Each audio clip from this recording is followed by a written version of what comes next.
अस्सलाम वालेकुम dear student. मैं आज एक मरतबा फिर यूट्यूब चैनल केमिस्ट्री वाला ख़ान के प्लेटफॉर्म से आपके सामने हूँ। और आज मैं पहले जो मैंने दो लेक्चर दिए थे वो थे एग्जाम्पल 1.1, 1.2, 1.3, 1.4। तो इस पे मैंने दो छोटे से लेक्चर दिए थे ताकि कुछ स्टूडेंट अगर न्यूमेरिकल हल करते हैं वहाँ से आपको आसानी हो। आगे इंशाल्लाह एक्सरसाइज के न्यूमेरिकल और जो भी ट्रिकी पॉइंट हो, एमसीक्यूज हो, वो भी हम हल करेंगे चैप्टर 1 के जो भी है, और इस तरह आगे जाएंगे। लेकिन आज थ्योरी का एक लेक्चर लाया हूं मैं आपको, वही चैप्टर 1 से। स्टाइचोमेट्री चैप्टर है, chapter number 1, first year stoichiometry, और लेक्चर नंबर है 15। डियर स्टूडेंट, इसमें आज मैं आपके लिए ये लाया हूं और इसका टॉपिक है mole and mole mole conversion. इसका टॉपिक क्या है? मोल मोल कन्वर्जन। बड़े अहम जगह पे हम एंटर हो चुके हैं, यानी इस चैप्टर में जहां पे हम पहुंच चुके हैं बहुत जबरदस्त जोन है, और इससे आगे बड़ा इंपॉर्टेंट जोन है, वो ट्यूशन वालों के लिए भी और एंट्री टेस्ट वालों के लिए भी। आपने यहां से तेज होना है और चीजों को सीखना है। डियर स्टूडेंट, सबसे पहले टॉपिक हमारा है मोल मोल कन्वर्जन। इंशाल्लाह हम इन पे बात करेंगे। अगर आपको ये डायग्राम नजर आ रहा है तो मोल और मोल के बीच में रिलेशन पे हम बात करेंगे। लेकिन पहले मैं आपको ये बता दूं कि इस चैप्टर में कन्वर्जन के नाम से, यानी कभी कभार, जैसे मैंने पिछले लेक्चर्स में बात की है इसी चैप्टर के, कि कन्वर्जन हमारे पास यानी मुख्तलिफ किस्म के है।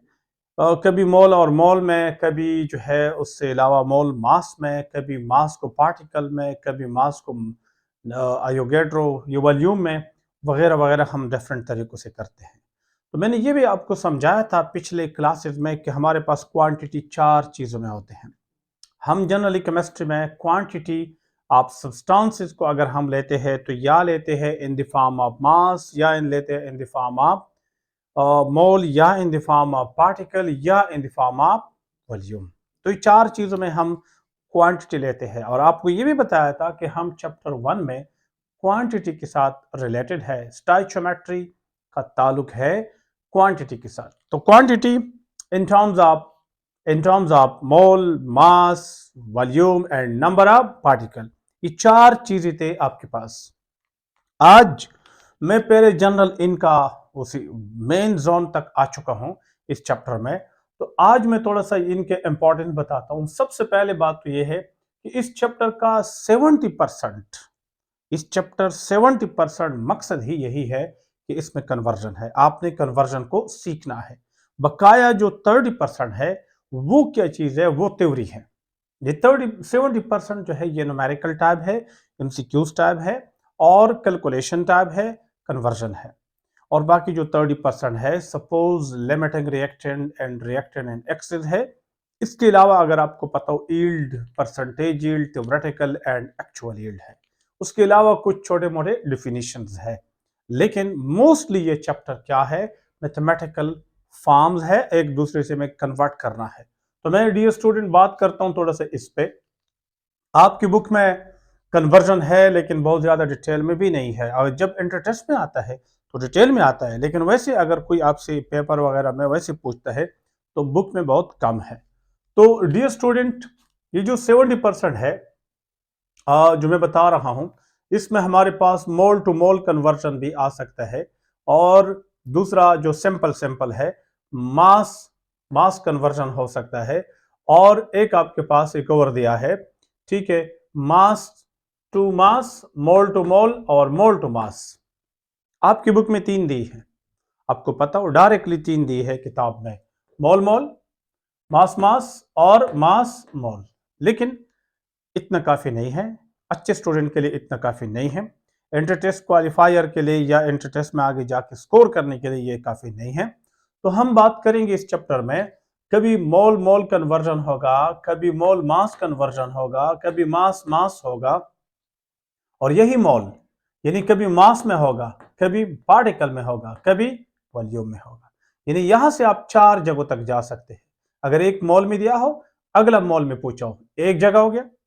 यहां से आप एक मोल में दिया हो पार्टिकल की तरफ, यहां से आप एक मोल में दिया हो वॉल्यूम की तरफ, और यहां से आप एक मोल में दिया हो दूसरा मास में पूछा हो। तो डियर स्टूडेंट, इस पॉइंट से, इसी मोल से अगर कोई आपको डेटा में दिया है कि मोल में है और अगला पूछा है, तो अगला पूछने वाला मोल में भी हो सकता है, मास में भी हो सकता है, नंबर ऑफ पार्टिकल में भी हो सकता है, वॉल्यूम में भी हो सकता है। तो डियर स्टूडेंट, जैसे मैंने यहां से बात की, इसी तरह अगर आप मास में दिया हो कोई चीज, तो मास वाला मास में पूछ सकते हैं किसी और का, मास में दिया हो वॉल्यूम में, मास में दिया हो मोल में, मास में दिया हो पार्टिकल में। तो यहां से भी आप 4 जगहों तक जा सकते हैं। यानी एक मास में दिया हो, अगला पूछा हो, in terms of mass, volume, particle and mole. Similarly अगर आप थोड़ा गौर करें, एक वॉल्यूम में दिया हो, वॉल्यूम में भी हम बात करेंगे, कैलकुलेशन इन्वॉल्विंग गैसेस, बाज रिएक्शन में गैसेस इन्वॉल्व है, हम वहां बात कर लेंगे और मैं ऑलरेडी कर चुका हूं कुछ लेक्चर में। तो मोल वॉल्यूम में दिया हो तो अगला वॉल्यूम में पूछो, वॉल्यूम में दिया हो ये पूछो, वॉल्यूम में पूछो ये, वॉल्यूम में दिया हो ये पूछो। तो आपको हर एंगल से क्लियर होना चाहिए। और कभी कभार आपको पार्टिकल्स में दिए हैं, जैसे मैंने बात की है बार बार पिछले लेक्चर में भी, कि अगर कुछ जगहों पे हम क्वांटिटी को नंबर ऑफ पार्टिकल में ले ले, जैसे आप कुछ बाजार में कुछ चीजें दर्जनों के हिसाब से लेते हैं, तो अगर ये पार्टिकल्स में दिया है आयोगेड्रो नंबर के बराबर या उससे डबल या उससे हाफ, तो अगला भी उसी में पूछो, या अगला मोल में पूछो, या अगला मास में पूछो, या अगला वॉल्यूम में पूछो। तो डियर स्टूडेंट, 4 अंदाज है, हर एक के फिर अंदर 4 है। ठीक है, 4 क्वांटिटी 4 अंदाज में है, लेकिन एक अगर दिया हो तो अगला उसके लिहाज से, तो ये तकरीबन 16 किस्म के कन्वर्जन बनते हैं। तो आपको ये पता हो, हर एक के फिर फर्दर 4 है, यानी मास को मास के साथ भी, वॉल्यूम के साथ भी, पार्टिकल के साथ भी, और नंबर ऑफ मास को मास, वॉल्यूम और मोल और पार्टिकल, यानी हर एक 4 मरतबा है, तो 16 बनते हैं। 16 किस्म के कन्वर्जन है जो आपके लिए इंतहाई जरूरी है। अगर आप इंटर टेस्ट में बैठते हैं, ईटा में बैठते हैं, एमडीकेट टेस्ट देते हैं, कोई भी टेस्ट मेडिकल कॉलेज और इस लेवल पे, चाहे वो जिधर भी हो, इस मुल्क से बाहर क्यों ना हो, इंडिया में हो, जहां हो, बांग्लादेश में हो, लेकिन इस फंडामेंटल जो साइंस है वो सेम है, तो आपको इन चीजों से वास्ता आ जाता है। तो अगर आप कोई भी पेपर उठा ले एमडीकेट का, तो तकरीबन 2 क्वेश्चन 3 क्वेश्चन इसी जगह से होते हैं, यानी कन्वर्जन से होते हैं। तो ये बड़े इंपॉर्टेंट होते हैं, जिनको आते हैं उसको फौरन आ जाते हैं और वो उस वक्त मुतमईन हो जाते हैं कि क्वेश्चन मैंने ठीक कर दिए।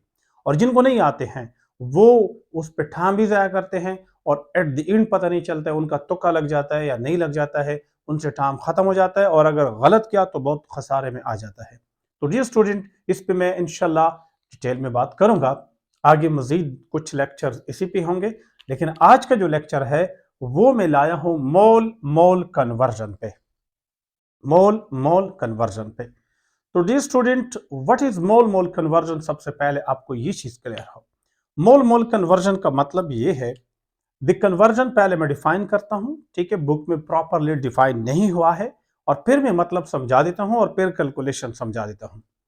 तो सबसे पहले, the conversion in which mole of one reactant और प्रोडक्ट, अगर एक रिएक्टेंट या प्रोडक्ट के मोल दिए हैं and is given and the mole of other reactant or product is demanded is called mole mole conversion। बहुत सिंपल बात है, अगर आप थोड़ा गौर करें, आप जब रिएक्शन कराते हैं तो एक रिएक्शन होते हैं और प्रोडक्ट होते हैं, कुछ रिएक्शंस होते हैं, कुछ प्रोडक्ट होते हैं।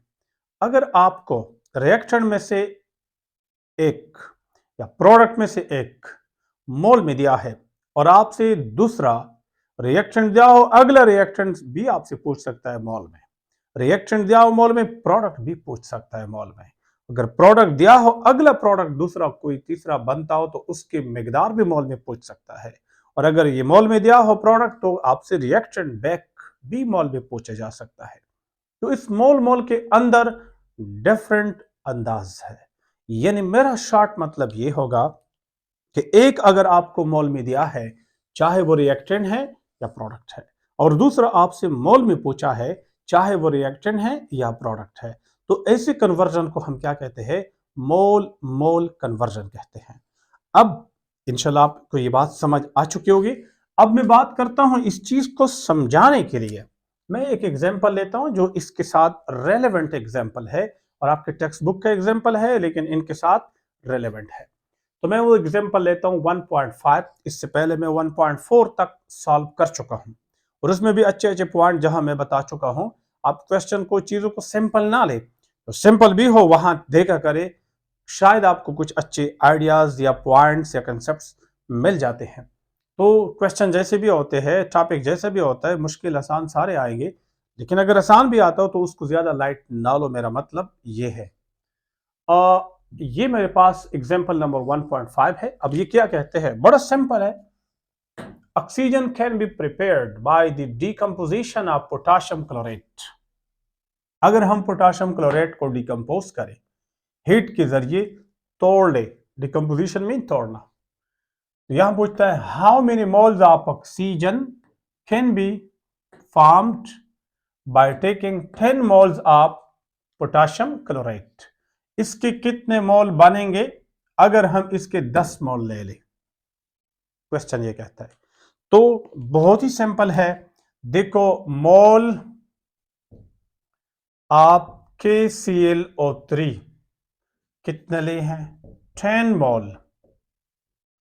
मैं पहले वो किताबी तरीका इख्तियार करता हूं फिर शॉर्टकट बताता हूं। मोल ऑफ O2 आपसे क्या है, डिमांड है, और आपको बैलेंस इक्वेशन मिला है। बैलेंस इक्वेशन स्टोइचियोमेट्री के लिए जरूरी है, ठीक है, बैलेंस हो और इरिवर्सिबल हो, ये दो बातें जरूरी है। तो हम स्टोइचियोमेट्री में रिएक्शन को इरिवर्सिबल कंसिडर करते हैं। अब हमें पता है रिएक्शन तो केमिकल जो इक्वेशन हमें मिला है वो तो बैलेंस है, क्योंकि 2 3 6, ऑक्सीजन 6 है तो यहाँ 3 2 6, पोटाशियम यहाँ 2 है तो यहाँ भी 2 है, क्लोरीन यहाँ 2 है तो यहाँ भी 2 है, बैलेंस है। अब बैलेंस होने के बाद हम डिमांड और क्वेश्चन को देखते हैं, डेटा को देखते हैं। तो डियर स्टूडेंट, एक भी ये 10 मोल है, ये भी मोल में दिया है, कौन है, रिएक्टेंट है, और आपसे पूछता है प्रोडक्ट का, और कौन से प्रोडक्ट का, इस प्रोडक्ट का नहीं, दूसरे प्रोडक्ट का, ऑक्सीजन का। तो जहां ऑक्सीजन पैदा करते हैं वो उसके मोल पूछते हैं, लेकिन बड़ा सिंपल है, मुश्किल नहीं है। देखो मैं सबसे पहले ये बैलेंस इक्वेशन की तरफ नजर दौड़ाता हूं। ये हमारे लिए तराजू है, ये हमारे लिए वो जगह है जहां से हमें रेशो मिल जाता है, दो रिएक्टेंट के बीच में या दो प्रोडक्ट के बीच में या एक रिएक्टेंट एक प्रोडक्ट के बीच में हमें तराजू यहां से मिल जाता है, रेशो यहां से मिल जाता है, चाहे वो मास के रेशो में हो, चाहे वो मोल के रेशो में हो, चाहे एक मास में एक मोल में हो, देयर आर डिफरेंट रेशोस। तो हम अगर देख ले, हमें तो हमारा तो बड़ा आसान केस है, हमारे पास तो दोनों मोल में है। तो देखिए मैं इस इक्वेशन से लिख सकता हूं फ्रॉम बैलेंस्ड केमिकल इक्वेशन। अगर हम बैलेंस केमिकल इक्वेशन से बात करें तो देखिए, सुने समझे, 2 मोल ऑफ KClO3 गयो, इसके 2 मोल, इसके कितने मोल बनाते हैं, 3 मोल। तो बात बड़ी सिंपल है, 3 मोल ऑफ O2, ये हमें बैलेंस इक्वेशन से बात मिली। अब अगर मैं 1 मोल में इंटरेस्ट हूं, 1 मोल इसका कितना देंगे, तो मैं इसको 2 पे डिवाइड करता हूं, उसको भी 2 पे डिवाइड करूंगा। 1 mole of KClO3 will give 3.0 by 2 mole of O2। तो 1 मोल अगर इसका हो तो वो हमें 3.0, ये 0 है, 3.0 डिवाइड बाई 2 मोल ऑक्सीजन देंगे। लेकिन हमारा टारगेट 1 मोल का नहीं है, हमारा टारगेट वो कहते हैं कि अगर 10 मोल है, ये क्या कहते हैं, अगर 10 मोल हो तो इनका मोल बता दो। अगर हमारे पास 1 का पता चला, अंदाजा हुआ तो 10 का हो, 100 का हो, 200 का हो, नो प्रॉब्लम। तो हम क्या करेंगे, हम इसको 10 से मल्टीप्लाई करेंगे, ठीक है, इसको किससे मल्टीप्लाई करेंगे, 10 से, तो वो भी मल्टीप्लाई करेंगे। सो 10 मैंने मल्टीप्लाई किया, 10 मोल, कितने मोल, 10 mole of KClO3 will give, ये मल्टीप्लाइड करता हूं 3.0 by 2 multiplied by 10 mole of O2।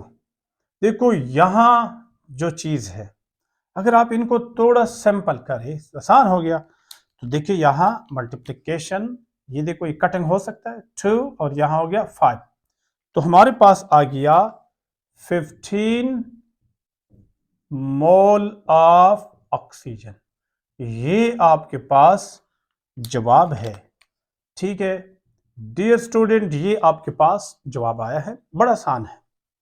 अब ये तो इतने शॉर्ट मुख्तसर से बात थी, आसान सी बात थी, लेकिन मैं थोड़ा सा इनसे शॉर्टकट बता रहा हूं। अब अगर मैं शॉर्टकट बता दूं इसी क्वेश्चन का, बहुत ही शॉर्टकट, तो देखिए एक पोटाशियम क्लोराइड है और एक ऑक्सीजन है, तो मैं ऊपर पोटाशियम क्लोराइड को कंसिडर करता हूं और नीचे ऑक्सीजन को कंसिडर करता हूं, यानी ऐसा लिखता हूं, अगर इसके 2 मोल है तो ऑक्सीजन के कितने मोल बनते हैं, 3, 2 देते हैं 3, ओके इक्वल टू, अब ऊपर मैंने किसको लिया है, पोटाशियम क्लोराइड को लिया है, पोटाशियम क्लोराइड को ऊपर लिया है न्यूमरेटर में, डिनोमिनेटर में ऑक्सीजन लिया है, तो उस तरफ भी वही बात होगी। ऊपर पोटाशियम क्लोराइड की मकदार अगर पूछता है या दिया है, और नीचे ऑक्सीजन की मकदार होगी, चाहे पूछा है चाहे दिया है। तो हमें तो इसका दिया है 10 मोल है, तो हम 10 लिखेंगे, 10 ऊपर लिखेंगे, 10 डिवाइडेड बाई x, इसका पूछा है। अब बड़ी आसान सी बात है, अगर मैं क्रॉस मल्टीप्लिकेशन करूं तो 2x is equal to 30, x is equal to 15, चूंकि ये क्वांटिटी मोल में है, ये 2 3 10 ये क्या चीज है, मोल है, तो इससे आने वाला जो क्वेश्चन जवाब है, x की जो वैल्यू है वो भी मोल है, क्योंकि हमने जो यहां पुट की है ये क्या चीज है, मोल है। 2 3 10 ये मोल है, तो x की जो नेक्स्ट वैल्यू आती है वो भी मोल है, तो लिहाजा आपके पास क्या है, 15 जवाब है। तो ये दूसरा शॉर्टकट तरीका हुआ, ये तो फॉर्मल तरीका है, अगर बोर्ड के लिए कोई पेपर कर लेते हैं तो इसके लिए है। और ये आप देख ली मोल मोल कन्वर्जन है, एक मोल में दिया है, अगला मोल में पूछा है, इससे शॉर्ट करके ये बना लिया मैंने, ठीक है। अब आपको ये भी बता दूं, अगर कोई ऐसा करना चाहता है कि ऊपर ऑक्सीजन लिखता है, नो प्रॉब्लम, फिर भी जवाब ठीक आएगा, लेकिन एक गलती ना करे, वो गलती किया, यहां जो आप ऊपर जो लेते हैं वहां भी ऊपर वही लेंगे, बस सिर्फ ये गलती ना करे।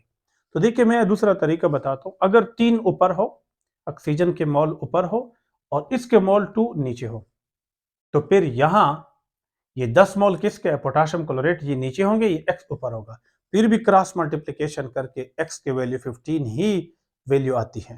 तो ये है डियर स्टूडेंट ये क्वेश्चन। अच्छा एक इससे मजीद शॉर्टकट बताता हूँ, वो भी आप माइंड पे प्रैक्टिस करें। अक्सर लोग स्टूडेंट जो है पेन से प्रैक्टिस कर लेते हैं, चीजों को सीखने की कोशिश कर रहा है, लेकिन माइंड को कभी नहीं लड़ाते हैं कि मैं बेचारे कैसे इन चीज को समझ लूं, यानी मैं इनके लिए क्या अप्रोच बना लूं कि मैं सॉल्व कर दूं, और फिर पेन के इस्तेमाल के बगैर मुझे कैसे पता चलेगा। असल यही चीज है कि आप नक्शा कैसे बनाएंगे, आप रास्ता कैसे बनाएंगे, आपको डायरेक्शन क्या मिलता है, ये बहुत इंपॉर्टेंट है एमसीक्यूज, न्यूमेरिकल और टॉपिक के सोल्यूशन में। तो मैं देखो डियर स्टूडेंट, अगर आपको डायरेक्ट कोई पेन नहीं उठाता हूं, मैं अगर ऐसे ही अप्लाई करूं, देखिए बहुत सिंपल, इसके 2 मोल है, इसके 3 मोल बनते हैं, अगर इसके 10 मोल दिए हैं, देखो पूछा है 10 मोल है और उसके पूछे हैं, तो देखिए मैं 2 मुझे 3 देते हैं, तो इनके 10 है, तो मैं अगर 5 से मल्टीप्लाई करूं तो 10 हो गया ना, तो वो भी 5 से मल्टीप्लाई करूंगा 15 हो जाएगा, 5 3 15। तो जब इनको मैं 10 कर दूंगा, 2 से 10 बनाऊंगा, 2 देता है 3, तो 2 से 10 बनाऊंगा क्योंकि टारगेट मुझे 10 का है, तो 2 मल्टीप्लाइड बाई 5 10 हो जाएगा, तो इसको भी 5 मल्टीप्लाई करूंगा 15 हो जाएगा। तो पिन उठाने की ज़रूरत ही नहीं है। लेकिन अगर आप माइंड को थोड़ा इस्तेमाल कर सके। ओके डियर स्टूडेंट, चैनल को खुद सब्सक्राइब करें और बहुत सारे स्टूडेंट को शेयर कर दें, रिकमेंड कर दें, वो लोग भी इनसे फ़ायदा ले लेंगे। और आपका ये रिस्पॉन्स फिर बहुत अच्छा होता है जब मैं अक्सर बोलता हूँ, तो ये अच्छी बात है, उनको भी पहुँच जाए जहाँ जहाँ स्टूडेंट है और अच्छे स्टूडेंट है, इंटरेस्टेड है या दूर दूर है, तो ठीक है, उनके उनके साथ भी ये चीज़ शेयर कर दे। मिलेंगे नेक्स्ट लेक्चर में। अल्लाह आपको खुश रखे। अल्लाह हाफिज़।